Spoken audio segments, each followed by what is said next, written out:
listening to the voice of channel partners and letting you hear it.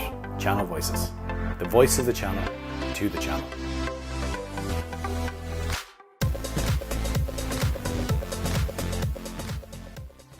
Welcome to a channel conversation with Survival Through Adapting. Today we're going to talk not just about the challenges that the current pandemic places on the channel community, but also what the new normal is going to look like. Because even with a vaccine, we know that the pendulum is unlikely to swing completely back the other way. So what is that going to mean for what a connected organization looks like? How are companies going to make systems more accessible? And how and what new technology is going to help facilitate this? So joining me today is a man who's been working in the distribution industry for over 30 years, a life sentence, as he calls it.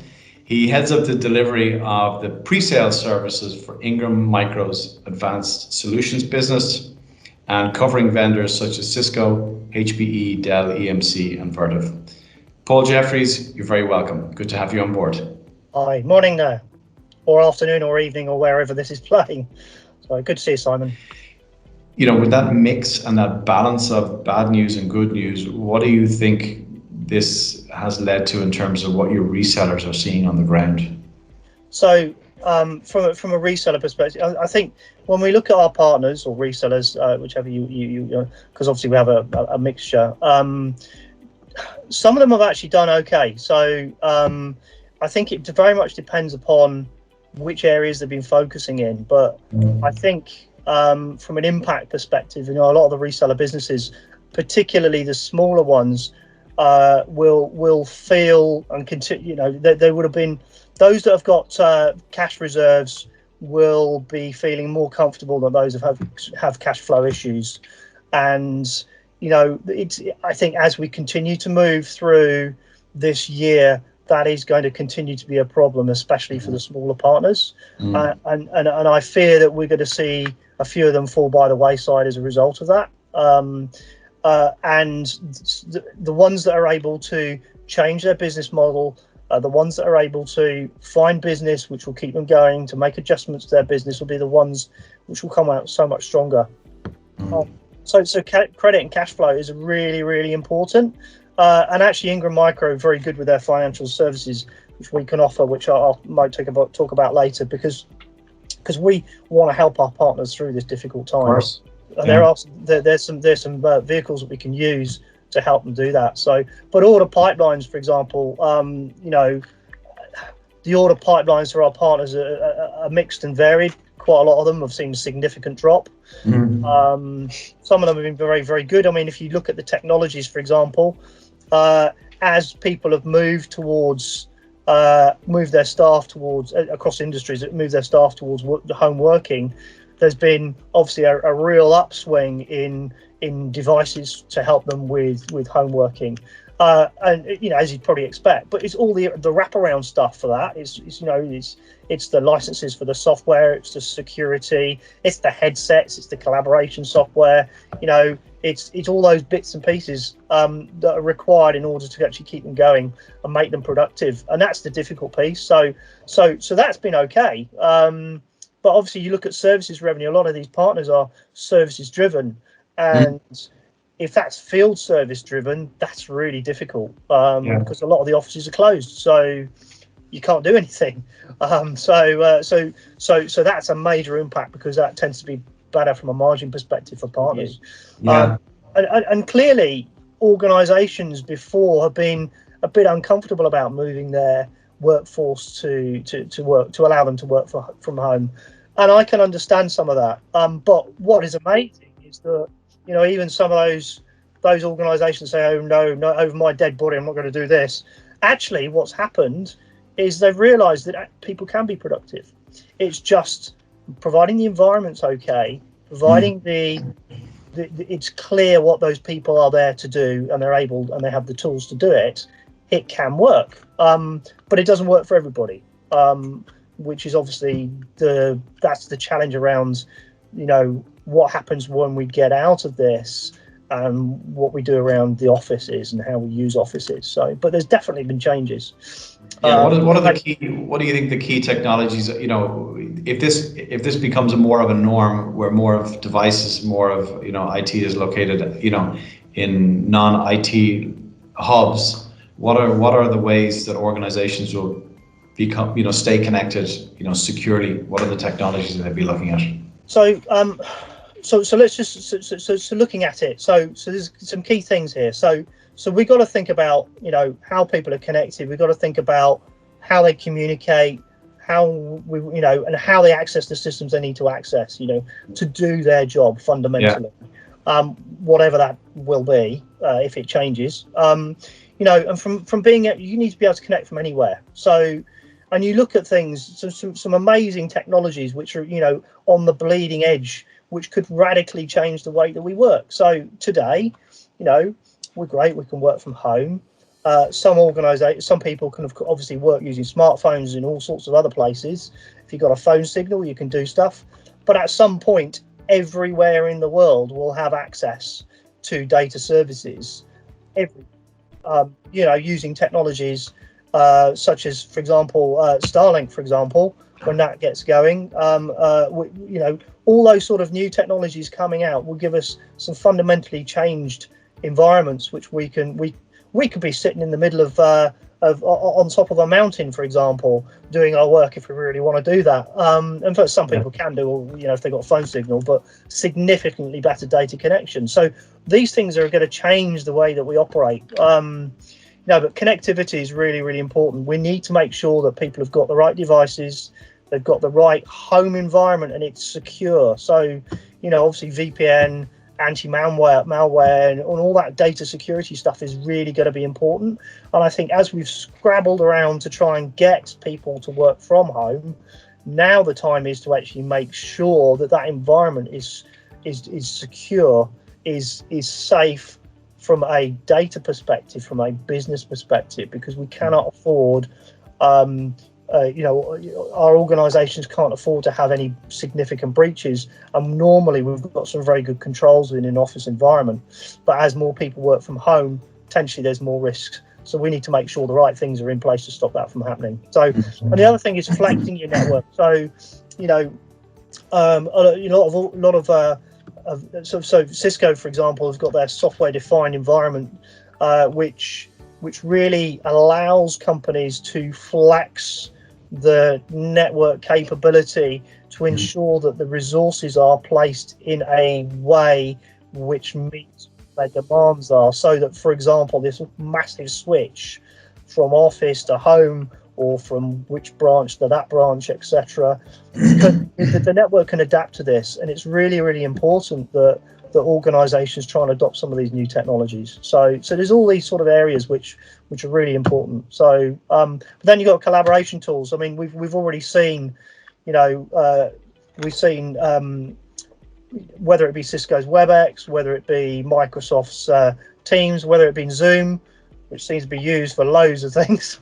They've proven to be scalable, that's for sure. They certainly have, and I think that they've proven to be robust, which is really, really good. And I think, I think that the environments that people have got at the moment are probably suitable because they're now pretty much equipped with the things that they need. Yeah.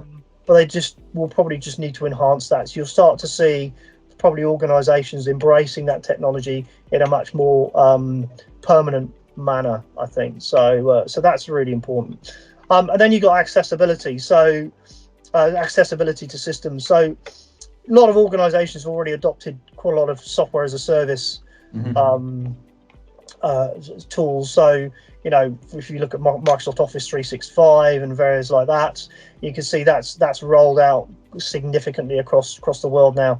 But you've got to think about a bit beyond that. So there are other systems, there are other applications which may have already been virtualized, and it may well be sensible for some organizations to consider how much more they need to put into the clouds, how much more they should be using Azure services, maybe as a part of a DR or a backup service, to make sure that they've got, again, robust systems which allow them to flex when needed during difficult times. And I know there are some advantages around some of the cost modeling as well, but it's important for them to get it right, because it is all about hybrid. It's all about trying to understand which pieces of your IT infrastructure, your IT estate needs to be cloudified, if you want to use that word, and which needs to stay on-prem. And actually, our organisation is very good at helping partners and their end customers establish what that new norm should be, with our professional services capability of comms care, with some great people within that organisation able to actually provide consulting services. We're really quite used to helping people understand that. So that's really important as well. So getting that whole environment right, adopting for on-prem different technologies. So that could well be hyper-converged technology, which allows you to really bring things together in a nice, neat way. So we're probably going to see a lot more of that coming in. So what the data center is moving forward is a good question. So I would say that there's probably going to be an increased adoption of that cloud or co-location environment, and probably a scaling down of quite a lot of organizations' data centers. But it's hard to tell at this stage. It's really, really early days. But accessibility is really important. So, okay. Good. Yeah. I mean, the way I'm looking at it, I see three key components. Number one is, to your point, definitely increased cloudification. Yeah. Unlikely the pendulum is going to swing the whole way back, and organizations are going to want to be more resilient, so they're going to push more of those services to the cloud to make sure they're prepared for that, that future shock. And then the second thing is, we would see probably an accelerated edge site build out based on that.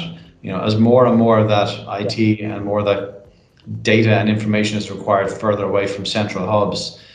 There's already an edge build out from a lot of the hyperscalers, colos, but that will probably become accelerated to try and meet the demand that they're already seeing now, that possibly they may not be able to fulfill now, even because of some of the lockdown. So maybe demand for things like prefabricated data centers are going to see an uptick as a result of that for faster deployment. Definitely.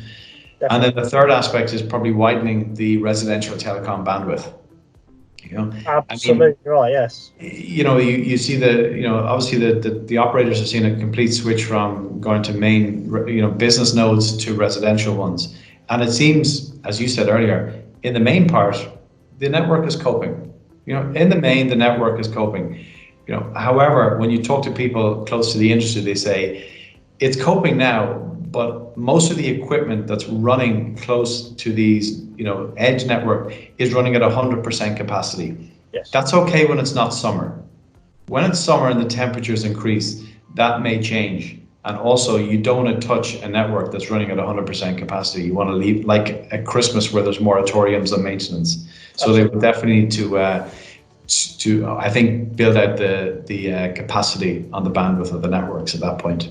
And actually, just to point out that at the moment, a lot of the kids have actually got school work to do, so they can't play on their games and watch all their videos whilst people are working. Yeah. So when we get to the official summer holiday season, you're going to have an awful lot more video transfer coming through to actually add to what we're already doing. So there's going to be lots of challenges. And then if the football starts up again, well, there we go again. So it's starting in Germany. Yeah. They're starting the football back, but without any spectators, which is a bit like a bear in the woods. But anyway, we're very quiet. Yeah. So Cool. That's to sort of to bring it to a conclusion. Ingram is obviously a strong player in the market. Vertiv, obviously we're doing as much as we can to try and support partners as well as much as we can. Yeah. How will vendors and distributors and how should they support resellers in the coming months and years ahead? So there's a number of things. So firstly, we need to help our organisation, our partners, get through this, and there are a number of ways of doing that. So one of the critical pieces is around financial services. So because at the end of the day, if you don't have cash flow as an organization, yeah, pretty stuff. So we've got a number of vehicles which sort of can help with that. So we have our own financial services capability. We have we work with vendor financial services to provide some cohesive package which could potentially work for partners, and it could well be also helping the end customers finance change which they need to make. So we can provide first payment deferral setups, longer payment structures, lease back opportunities, so all sorts of various vehicles which can actually help tide the way through to some better times, I think. And we hear about vendors supporting as well. Is that through distribution, or is that direct through the reseller? How is that working? So we can provide that through so vendor would come through our financial services operation. That's fine. So that's one thing that we can do. Obviously, from advice perspective, is give some guidance on the what to do now, what to advise your customers to do now, what the best fit could be for the environment that the customer's got now. To basically give some advice as to what to do. So certainly during this furlough period, we have seen a number of our partners have to furlough elements of their business and then rely more heavily on distribution to see them through that. So some of them would have been doing that with pre-sales, for example, and that's helped them financially, but it's also, I hope, shown that what we can actually do as a business and how we can help them. So that's that. Ideas really, really important. Propositions, solution plays, campaigns, programs to try and help partners reach out to their customers with new ideas to help them recover.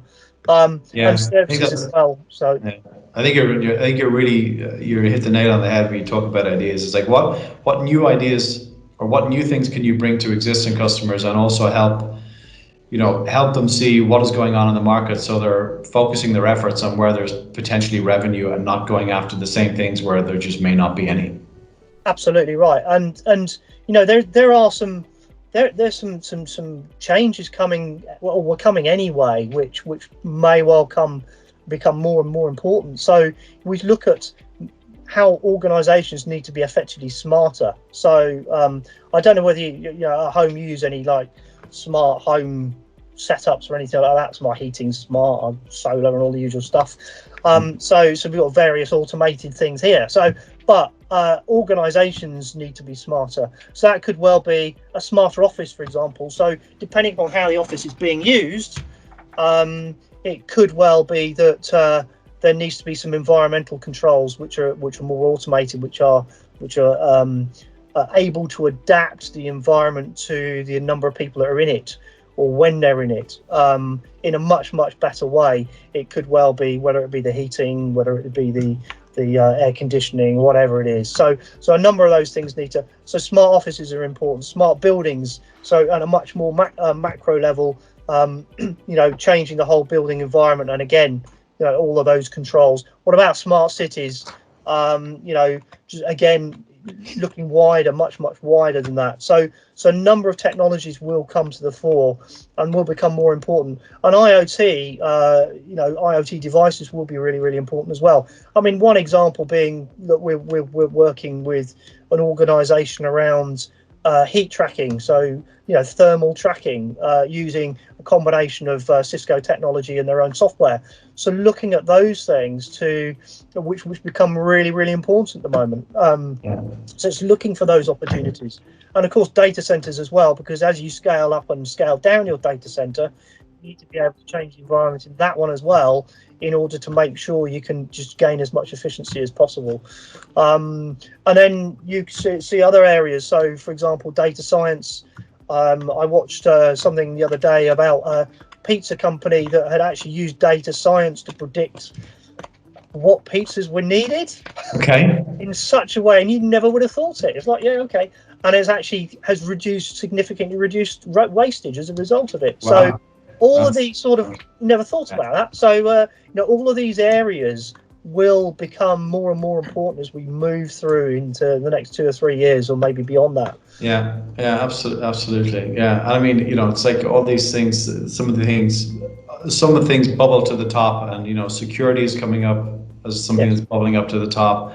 And resilience, obviously, as there may be less people to service, or you have more distributed sites, you're going to want to make sure you either have, well, both products that are very resilient and environmentally friendly, and also a team of service people who can be dispatched, from the country, ideally from the city, at a rapid speed, so you can, maintain that robustness that so far we have seen, which is good. But we will see it evolve. That's for sure. Absolutely, we will. Yeah, absolutely. So it's been a pleasure, Paul. Thank you very much you. for joining me on a conversation with. Maybe we come back in 6 months' time and take a look and see how things have changed. Yeah, and hopefully we've got it right. Yeah, exactly. All right. But look, until then, thank you very much for joining me, Paul. Have a good day. Thank you. Nice talking to you.